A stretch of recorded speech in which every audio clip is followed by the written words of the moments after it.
Hingoa ki lulu ki kuna ai Samsung Galaxy Flip Z pe S21 pe koe pare pa anga uang iau he wika kotoa pe. Ki hao whainga maari ke ikuna pe ke ngāwe aki e Digital International app pe koe digitalinternational.com pe ahia e whanakoloa. Whitu taki ma au pe mho kāinga aki ho ave e topa prepaid bundle pe talafi selini e ahoni.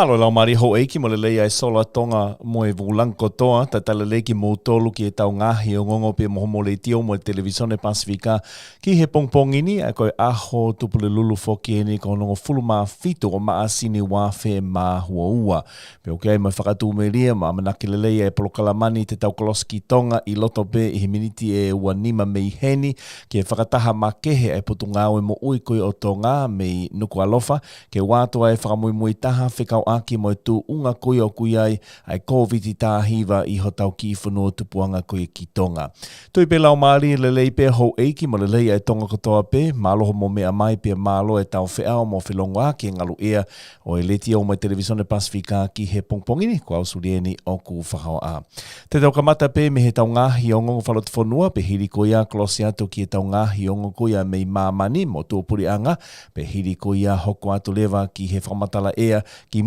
aia pe koloski Tonga ki he whakataha makehe koe ni, ai ngāhi kautaha o ngongo koe a Tonga pea me i Nuku alofa Tonga, o ka pao e lawa lei e tau satalai te mo e tau whitutaki koe a ki Tonga. Kai ke he kamata aki pe tau ngāhi o ngongo whanua koe a ki he pongpongini, nā e lawa lei whoki e whakataha koe a eiki talawhikau lahi o Tonga ki Australia, ka koe tahini princesi lātu fui peka tuku aho. I ne kaua tukuia ki whakataha nei whakahoko he sea koe a whalelea o Australia ko Andrew Wallace MP i Kenpela, pepe he whoki ki kau talawhikau lahi kuia me i he Pasifiki. Ko i whakataha whoki le rei eni ke whaihano siofi hangahi whainga maari e lava ke whaihanga ue whakataha mo whetukoni aki kuia e whalelea o Australia pe mo Tonga, kai pe he whoki ki he Pasifiki. Ko i whakataha whoki koe nina e kao whoki mai ki ai ai talawhikau lahi o Nuusila ki Australia ko Honourable Dame Annette King pe he whoki ki talawhikau lahi pe ko ampastoa koia o ngahi whanua kaunga api o Pasifiki o kao whoki ai Vanuatu Fisi Naulu Solomone mo Flanse ai ko Flanse whoki pe ko ampastoa o Flanse o kone whakafunga ia uvea mo Fortuna New Caledonia pe mo Polincia Flanse Tahiti.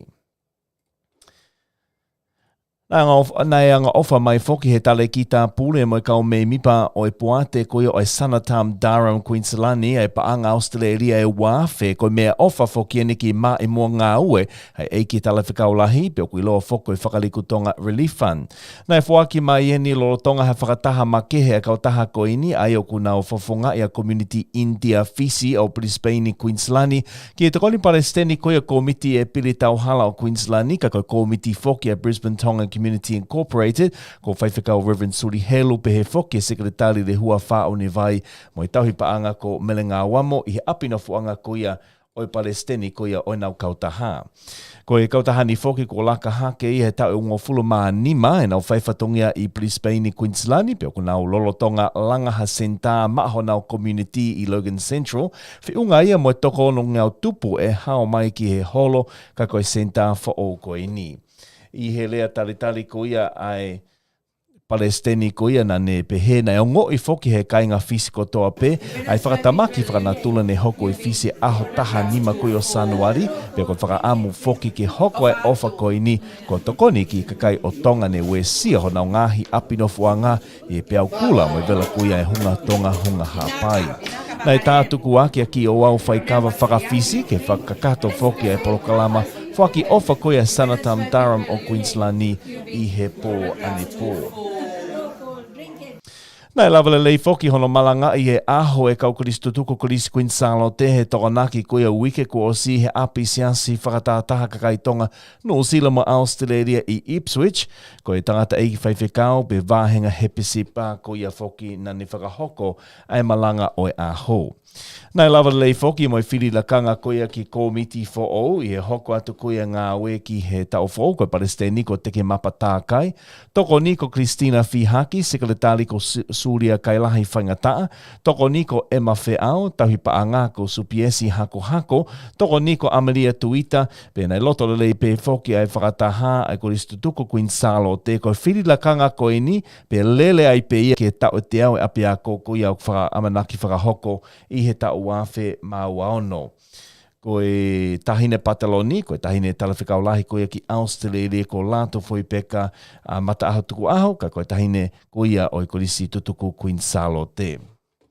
Nai lava lei foki pe ko osi whakaha mai foki pea mei no usila, ai amanaki lei koia ke whakaawa, ai kau whanua no usila ko ngā unu mai pe ki mua, pena o mai foki he komisoni, peka kau taha whamawholelea ata mo Televīsone koia no usila, ai ripoti ma kehe koini, o wheka aki mo I tuunga o kuiai, ai kau whanua no usila, I lo I pe o kutokalahi o tau kainga Tonga, o ki ai nau amanaki lei ke kamata ai whipuna ki waha a kuia o Amerika, Tonga pea mo Australiani, ki no sila I he kaha o wawe mai. Ngai whakai ki watu pe mei he ABC.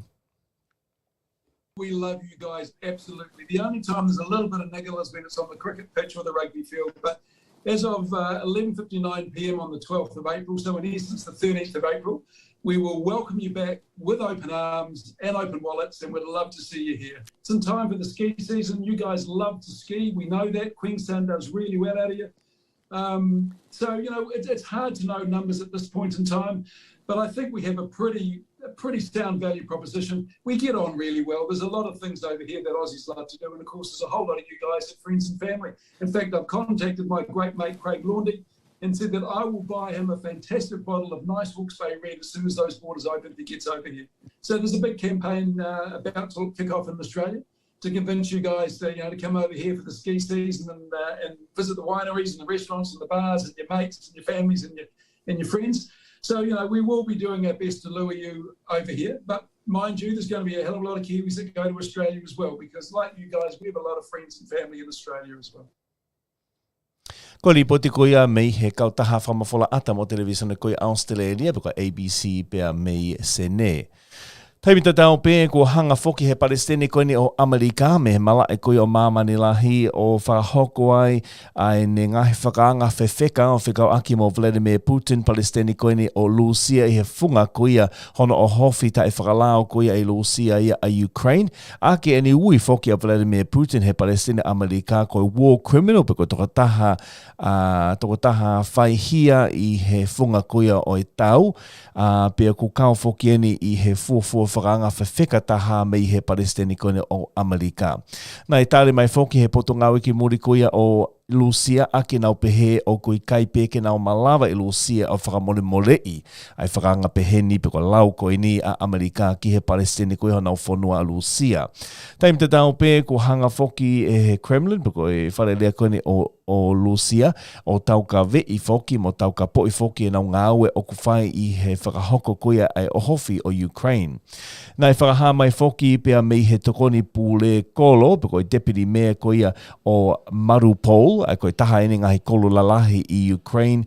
ko nau whakaha mai ko o hofi foki Lucia ia ha whale whaiva pe ko whale mamata anga tula maa ia I loto kolo I he kolo koini o Mariupol I Ukraine ia ai whare koini aia ko whare koini nai ngāwe aki e ko ha whare hūwhanga ia ki e kakai toko lahi kuia o I kolo ke nau kori hūwhanga mai ki ai. Whatatau ki ngahi ripoti koini ku mama mai I he komisoni whamawholelea kuia a Britania pe ko BBC o ku mahino mai o whawhufua ki kakai toko tāwhi ki e tāwhi wangi au tupu o ku nau lolotonga I loto I he whare koini. Pe ko ki nau tolu kuia o ku lavelavea pe ko ki nau tolu ku mole nau mo ui o ku te iki mahino ko ku whaipea ngāwe maa lohe kau tau o Lucia ki ana o hofi kuia ai whare whaiva koini ko I whenga pe ke o hofi ai kolo kuia mo I kunai ai kolo koini o Mariupol.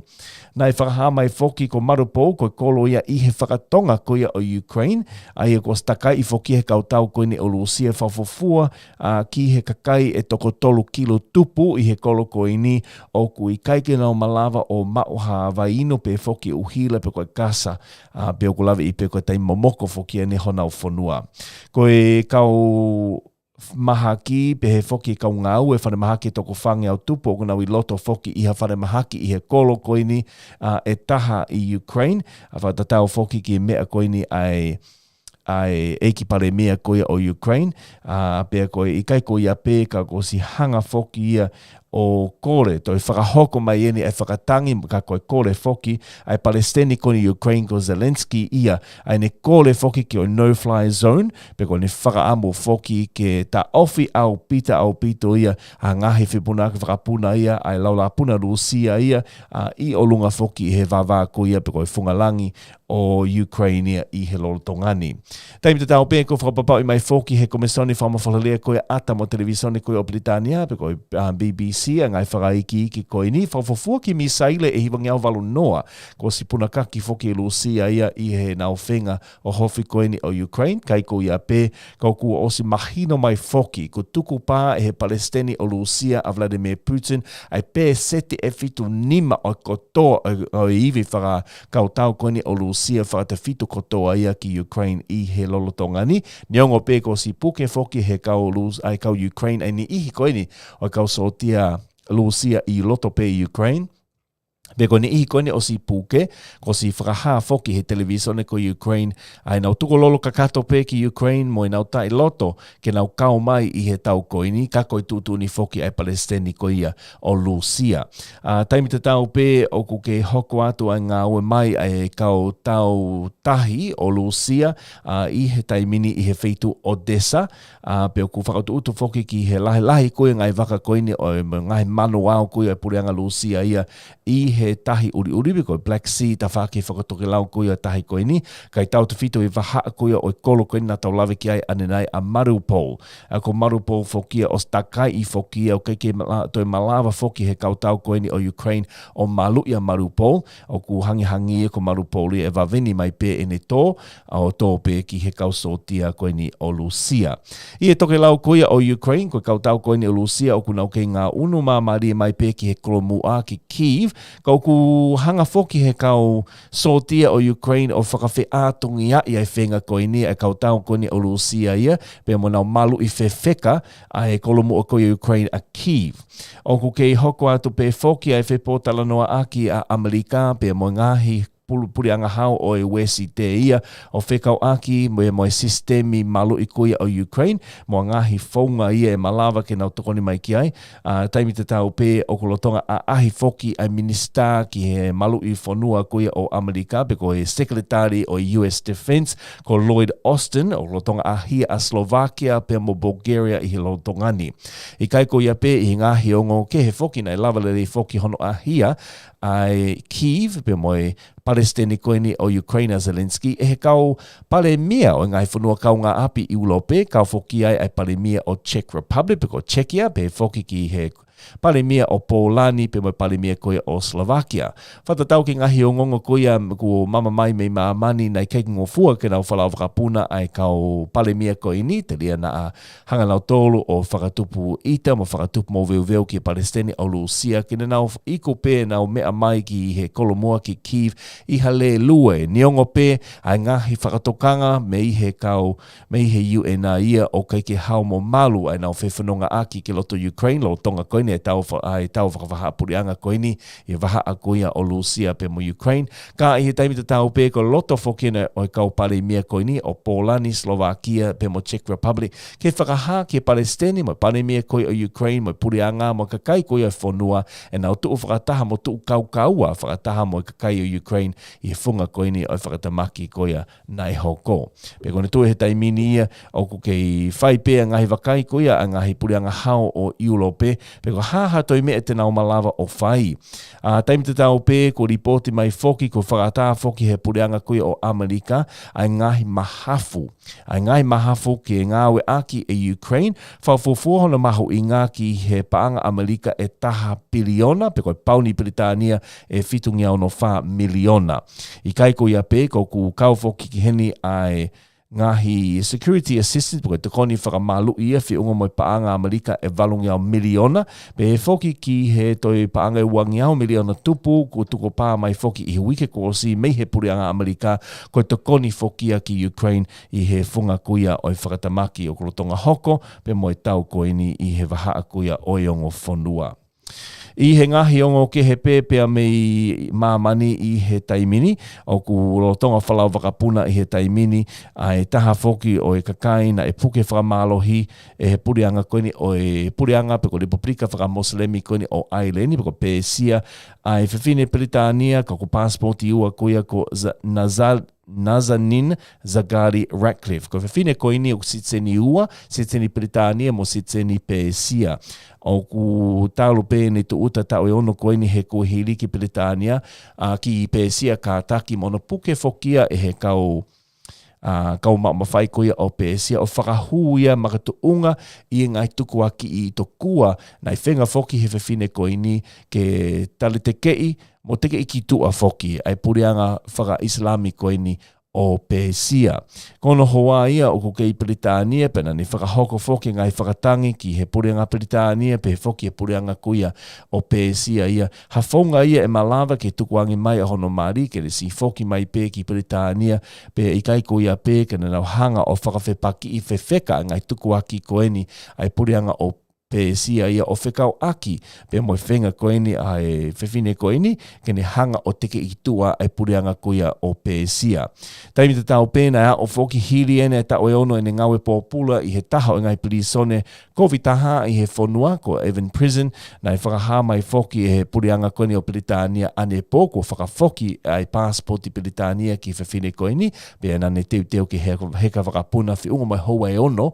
ai ne puna kuia me Tērana kolomua Pēsia ki Lontoni Peritania. O mahino mai fokia na e taifia maari ai purianga o Pēsia ia ngahi mo ua, puka ngahi te tongi mo ua ia, na e teiki te tongi mai e Peritania ki Pēsia. Tālu me kuonga koia o purianga whakatu i o Pēsia ia, i malu koia o Mohammed Reza Shah, ai koe puri ai koe tu i whamui mui fokia o Pēsia, ko taimi fokia nei vale lei a Peritania pe mo Pēsia. Whatatau ki ngai whamatala koe ni ko whaha mai pea mei Pēsia, o si a o foki ai purianga o Peritania, mo purianga koe o Pēsia ki hawhi mahino aki, ke te tongi osi he purianga Peritania, ngai mo ua whakapaanga koe ni, tālu na ngahi alea pau kuia pe mo tu i whamui mui koe ni o Pēsia, a Mohammed Reza, pe koe tu taimini ia. Ko stotongi katoa ia, pe loto lewa e purianga koini o Pēsia ki tukuange mai, mo whakata foki ai whiwhine koini mei he api pōpula o Evan Prison i Tēran, kai malawa ia ke foki mai ki Peritania ki ka mata foki haane mo ui fo ou.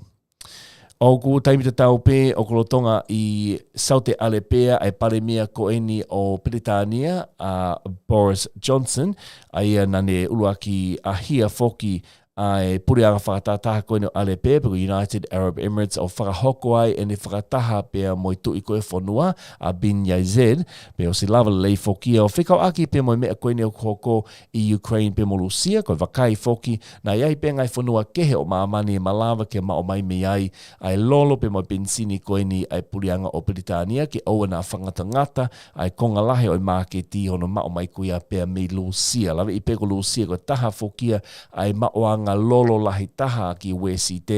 i mamani katoa. Taimi te tau pē o whai whoke wakai koe a Peritania, na iai pē ngai whanua kehe i he hake loto e malawa ke mao mai mei ai ngahi lolo koe ni, koe whenga whoki ene ke holoki ki lalo ai hiki koeni o i te tongi pensini i Peritania pia mamani foki. Nai uraki whakahoko ni whakataha mo ne ahi koia ki Abu Dhabi e purianga whakatatau Alepea mo whakahoko ai ngai whakataha koeni pia mo i tu i koia o i whanua. Pero tonga i Saute Alepea foki ai paremia o Peritania a Boris Johnson i he lotongani ai nai whakahoko ni whakataha koia pia mo i tamatu i koia o Saute Alepea pe foki ki he Periniska launi koia o whanua a Mohammed bin Salman. Taimi te tau pēnei o si o hake foki he pare mia o Britania e ngahi tokanga foki a Britania whelawe e pe mga hi totonu koe tangata i sau te arepea kao foki ai mo e nau whakahoko e tau te amate ki kakai tangata e toko walongo fulu mātaha i hi weekendi pe a ia o kui kaiko ia pe ka kohono whakapongi ko ia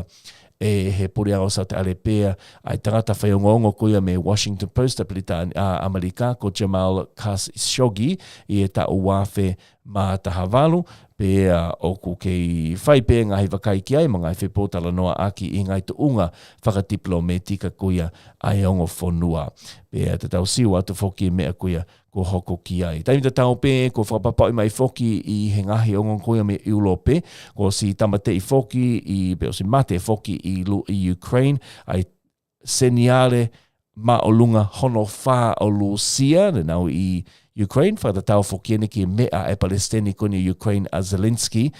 pe kai ko ia pe, ko si mate whoki ai toko taha, hili aha mo fui ke lahi ne tō ki siapani i ane hengi, pe koene o lotonga kamata whoki a Polokalama whakamaa, mo e ngāwe koia purianga siapani ki ono toi ngahi whoki a ngahi whale ne mau ma ngahi wesia ne hoko ki e whonua i e whunga koia o e munga awhi, e mofu ike koia ko e ni. I e tau te watu koia ke tau koloski i Tonga, ke whakataha koine kau whaiongongo, o ku mau fia whoki ke watu ki a tika motoro, ai taha whoki o ngahi ripoti whawhaofana lele i mai whoki he komisoni whamawhola ata mo Televīsone koia o Britania, beko BBC, beko British Broadcasting Commission, o whekau aki pe mo Tonga, lolo Tonga whokia ai aho koia o Commonwealth a maamani, beko International Commonwealth Day, ai nei kaumai ki ai pe mo Tonga, beko konga whoki o ki i vitio koini, o ku kau whoki ai pe mo whamanatu pe ki he tahanima koia Sanuari i Tonga, i he puna koia ai munga awhi ko hunga Tonga hunga hapai pe whoki ki he peaukula ne tō ki whonua. O ku kau whoki i he ki i konga i Polokalama koini, ai whakaeke eke pea moe e ki tala whikau lahi koia o Tonga ki Britania ki Lontoni, ai ko Honourable Titi Lupe whanito bova o tuita tui whakano, pe he whoki ki a Marion Kupu, whai ongongo koia ai tau Letiō fengāue aki, ai Broadcom Broadcasting valu fitu poni nime FM i Tonga, uma a whoki ai taha koia o kau ampastoa a Tonga ma ai to tupu, i he tau ni, mo tau kuosi, ai ko Elizabeth Kite, ai nai nofo tau lahi sene, ko Tonga i Tonga whoki i he taimini, ai ku atu pe muia i he konga i Polokalama koini, pea me he BBC, o wha pe kongalari atu, kia teke motolu. Now in January this year, as many of you will remember, one of the Commonwealth members, the island kingdom of Tonga, was hit by an underwater volcanic eruption of great force, followed by a disastrous tsunami. The resulting devastation caused terrible destruction on the island. A couple of months later, the impact on the country is of course still being felt by many of those who are having to find a way of rebuilding their country and their lives.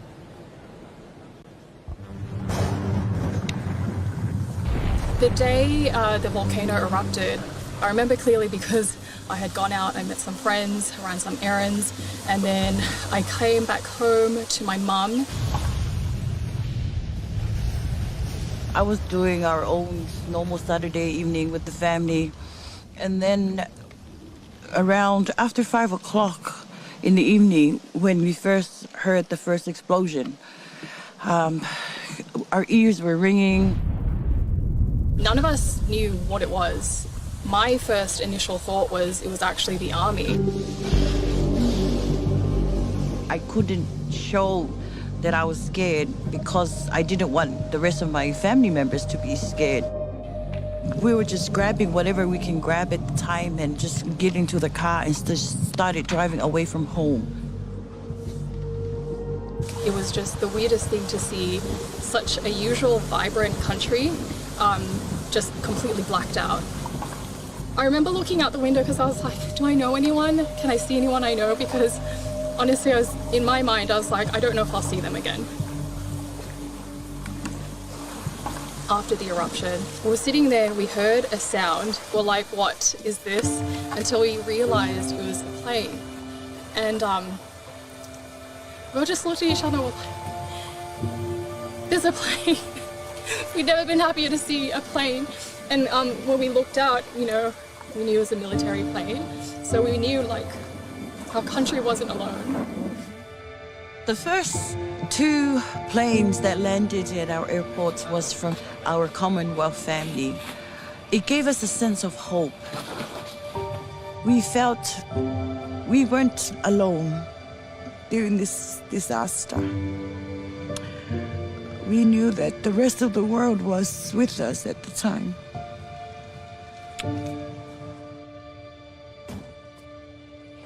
One of the most heartfelt support that we've had was Her Majesty the Queen's message. It had a great impact. Being a part of the Commonwealth family just gives us that extra support that we always need, especially during a crisis. As families are, we're there for good and we're there for bad. It provides us a lot of hope.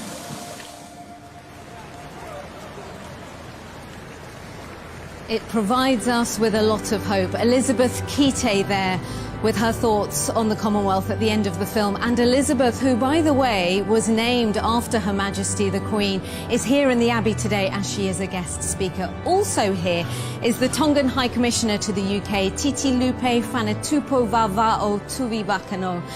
Your Excellency, we heard there in the film about the aftermath of the earthquake and the tsunami. What are things like there in Tonga this week, today?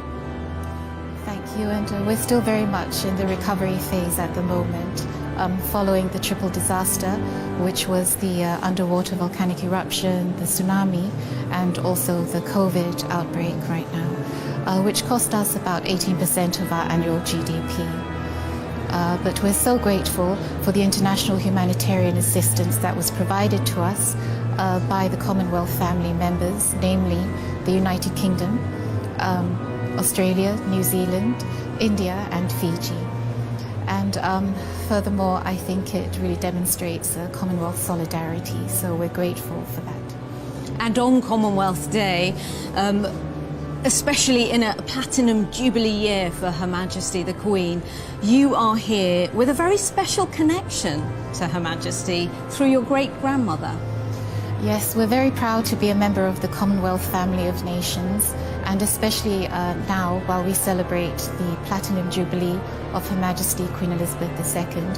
About 70 years ago, my great-grandmother, Her late Majesty Queen Salote de Beau III, she visited the United Kingdom in order to attend the coronation of Her Majesty Queen Elizabeth II. And in the pouring rain, she kept her carriage roof down as a show of Tongan traditional respect. And after that, following that, Her Majesty Queen Elizabeth II Tonga, paid a royal visit to Tonga. And so we have that special relationship, diplomatic relations and close friendship with the United Kingdom, which is reflected in our dances and our songs and also our education system. But all these years later, you are here today. High Commissioner, thank you so much. Enjoyed today's service. Thank you very much. Thank you. Koe e ki tala whekaulahi o Tonga ki Peretania me Lontoni, ai ko Honourable Titi Lupe Whanetupo Vava'o Tuita Tui Wakano, ai ana le kao mai pia me i Lontoni, lo Tonga ai wau kuia mo ngai polokalama lotu, ki ono kato ngai aho kominiweri kuia o mamani lahi, pena kao foki i he ongoongo pia koe whamatala, po i lipoti kuia me Peretania, pia mo Elizabeth Kite ko ampastoa ia i tupu o Tonga ki Peretania lahi, ma kominiweri, ka o maa foki a Marian Kupu, whai ongoongo kuia Letiō mo i Televīsone Pasifika, pe mo i Broadcom Broadcasting valu fitu poni ni me FM i Tonga, i he whamatala kuia mo i whakaake kuia mo ai manatu ki he tahanima kuia o Sanuari. Puka taha foki ha mea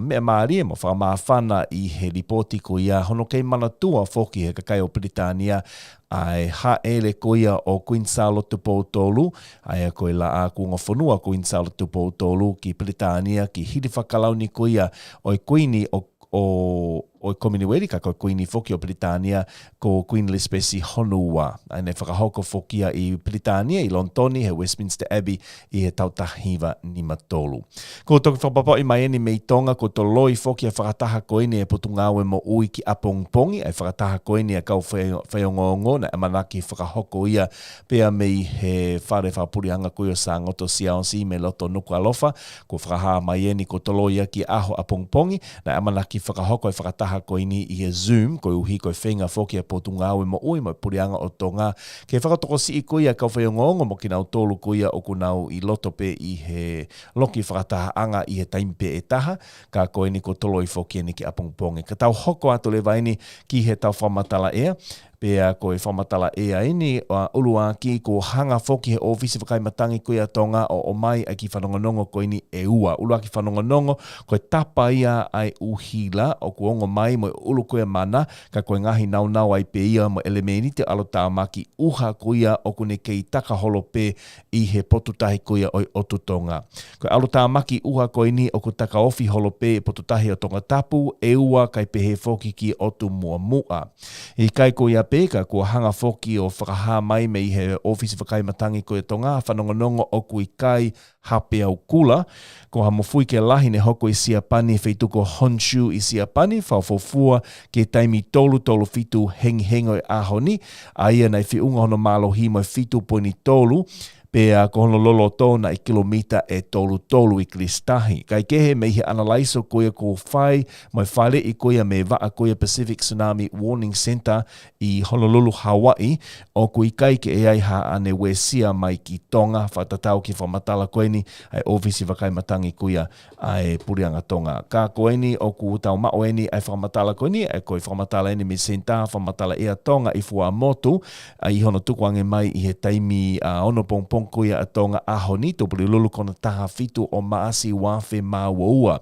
Whaatokanga ki ngai whai whanua i kai whaatokanga tuunga ea ko ha alutamaki uhau ne kei toka pe mo ngā unu māmari i Tonga tapu pe mo eua. Ko alutamaki uhani tene kei toka pe i he eria o Tonga tapu pe mo eua i ahoni wa o ki whaka o singa o wikeni. Ko ha au fia moha uha whakataimi pe a moha mana tene wesia a Tonga tapu e ua moha ngahi feitu u kehe pe ni i he otu Tonga.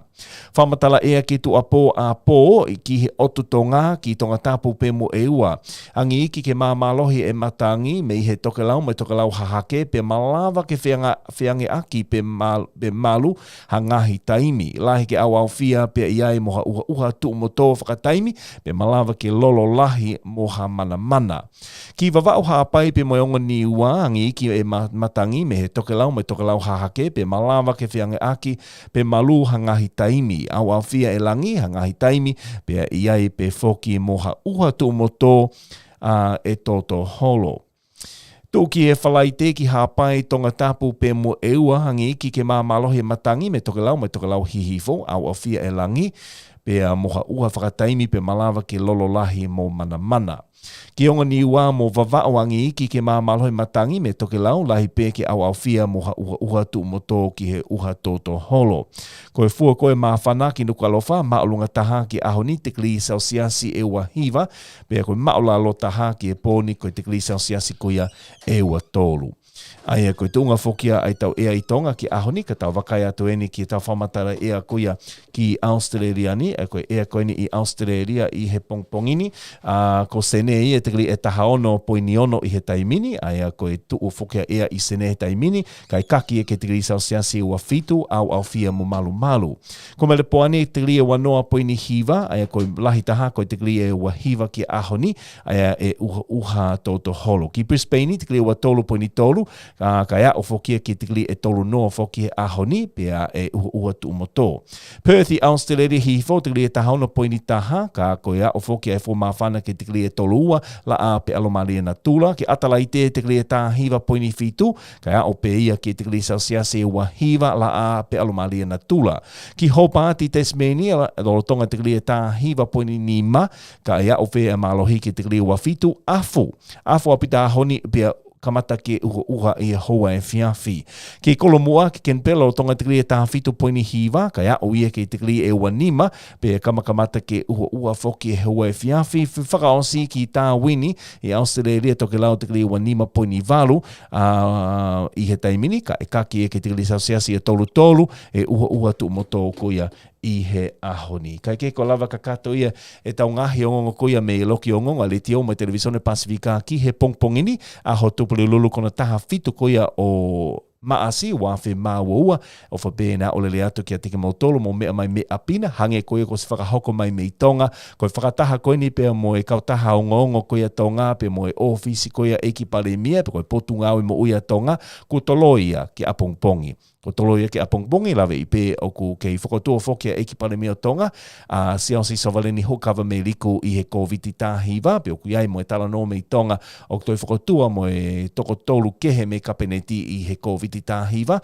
ko ka ngahi whakaiki ki amalaki mao mai i he aho apongpongi i ka hoko whoki ai tau whakataha. Mea te au surieni me loki ongoi a Letiō mai Televīsone Pasifika ki e pongpongini malo opito mo mea mai ka mo mao whoki a aho lelei o whake whai tāpukina ki mo tolu kotoa pe ehe o tua mo mea tua o whātu.